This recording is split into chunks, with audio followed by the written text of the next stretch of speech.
rápidamente vamos a ver un infarto de la arteria lenticuloestriada. Entonces, ahorita nada más vamos a ver la clínica y un poquito de la patofisiología. Ya más específico tratamiento y todo eso lo vimos en videos anteriores.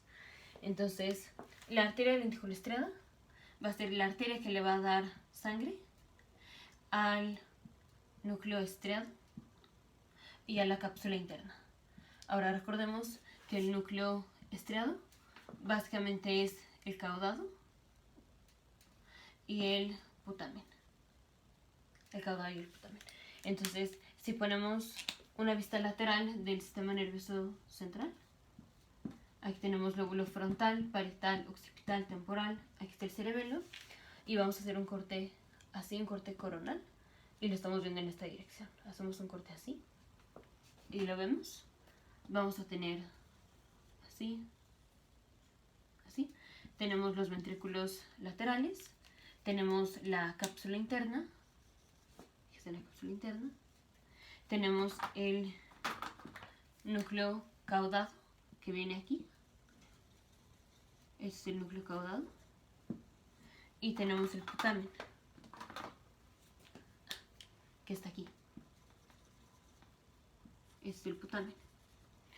Entonces tenemos una arteria, o bueno, varias arterias, que son las arterias lenticuloestriadas, que es rama, es una de las ramas de la arteria cerebral media y le da sangre a estas estructuras. Entonces así viene la arteria y le da sangre. Entonces cuando tenemos oclusión de esta arteria, de la arteria lenticuloestriada, vamos a tener isquemia o infarto del núcleo caudado, el núcleo putamen y la cápsula interna. Ahora, ¿cómo se va a presentar el paciente? Entonces el paciente se va a presentar nada más con un déficit motor.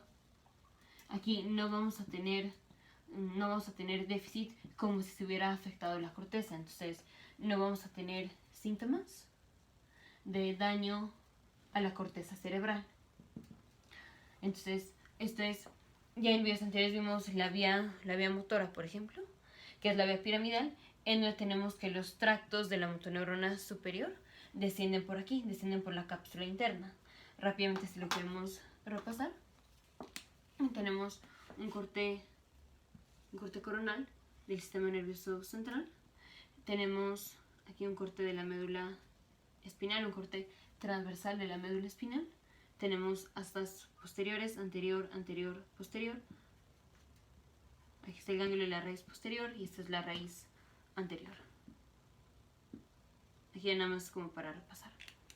Entonces tenemos la motoneurona superior, se encuentra en el lóbulo frontal, específicamente en el giro prerolándico. Sus axones descienden por la cápsula interna, entonces ponemos, aquí están los ventrículos laterales, tenemos la cápsula interna, aquí está la cápsula interna. Entonces, están los cuerpos de la motoneurona superior, sus axones de la motoneurona superior descienden por la cápsula interna, descienden por aquí, por la cápsula interna, finalmente se van a cruzar al lado opuesto y descienden y llegan a las astas anteriores y ahí hacen sinapsis con la motoneurona inferior. Entonces lo importante es que pasan por la cápsula interna. Y aquí vamos a tener un infarto de la cápsula interna, entonces el paciente se va a presentar con un déficit motor.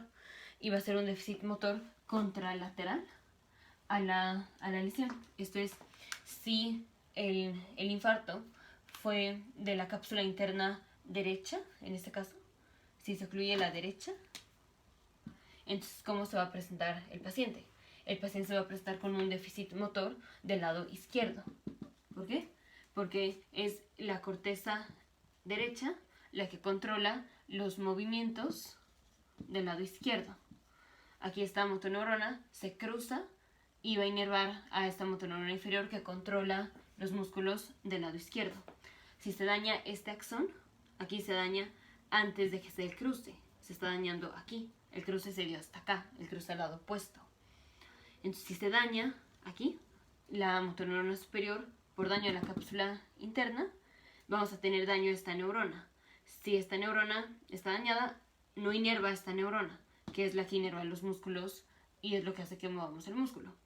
Entonces, si se daña esta neurona, el daño fue del lado derecho. ¿Pero qué nos afectó? Los músculos del lado izquierdo. Entonces el paciente va a tener un déficit motor contralateral a la lesión. Si fue un evento cerebrovascular involucrando la arteria lenticuloestriada del lado izquierdo, el paciente va a tener un déficit motor contralateral, o sea, del lado derecho. Y no vamos a tener los síntomas corticales. ¿Cuáles son síntomas corticales? Cuando tenemos un infarto de la corteza. Ya en videos anteriores vimos las funciones de la corteza de cada uno de los lóbulos. Bueno, no funciones, pero en lo que están involucradas. Entonces, por ejemplo, si hubiéramos tenido daño a la corteza del lóbulo parietal del lado no dominante, hubiéramos tenido el síndrome de hemineglect o heminegligencia. No vamos a tener afasias, no vamos a tener déficit del campo visual.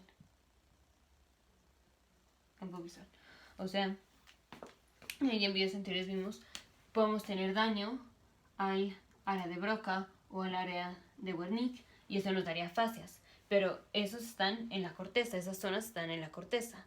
Y aquí estamos teniendo un daño más adentro, un daño interno, un daño a la cápsula interna y al estriado que están aquí. Están más profundo a lo de afuera que es la cápsula, están más profundo, están aquí, y la corteza está alrededor. Entonces las zonas involucradas que nos dan afasias no van a sufrir ahorita. No vamos a tener daño al frontal eye field, al campo visual frontal, que está por acá. Ese es el área de Brodmann 8 y está en la corteza frontal, pero aquí no se involucra la corteza, entonces no vamos a tener la desviación de los ojos hacia un lado o al otro, no van a estar desviados. Y no vamos a tener el síndrome de hemineglect o heminegligencia, que es cuando tenemos daño a corteza del lóbulo parietal, cuando hablamos del lóbulo o del lado no dominante.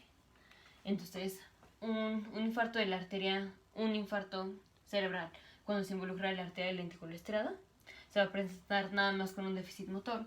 ¿Y ahora por qué se va a dar esto?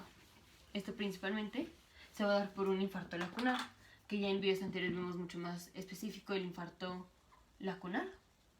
Pero básicamente tenemos la arteria y esto se presenta en pacientes con diabetes mellitus tipo 2 o en pacientes con hipertensión benigna, en donde se va a generar la arterioloesclerosis hialina. Entonces se empieza a engrosar la pared del vaso. Ya en videos anteriores vimos por qué en la diabetes y en la hipertensión benigna se engrosa el vaso, pero se engrosa el vaso, esto es arteriolesclerosis hialina, y entonces pasa menos sangre por aquí, pasa menos sangre por esta arteria. Digamos que esta arteria es la arteria lenticuloestriada, entonces vamos a tener menos sangre que le llega a la cápsula interna y al estriado, que es el caudado y el putamen. Entonces, un evento cerebrovascular de la arteria lenticuloestriada principalmente se va a dar en pacientes con antecedentes de diabetes mellitus tipo 2 o hipertensión benigna, porque esto nos da arteriolesclerosis hialina, que esto va a ser un engrosamiento de la pared de la arteria. Entonces vamos a tener menos sangre que pasa por la arteria que nutre al estriado, que es el caudado y el putamen, y la cápsula interna, que está involucrada en la vía motora. Y como no se involucra aquí la corteza, no vamos a tener los síntomas de afasia o no vamos a tener afasias, no vamos a tener síntomas de síndrome de heminegligencia o desviación de los ojos a un lado o al otro. Solo vamos a tener un déficit motor contralateral. Y ya depende específicamente a qué parte de la cápsula interna se haya dañado, ya depende si es un déficit motor de la cara o del brazo o de la pierna, pero solamente es un déficit motor.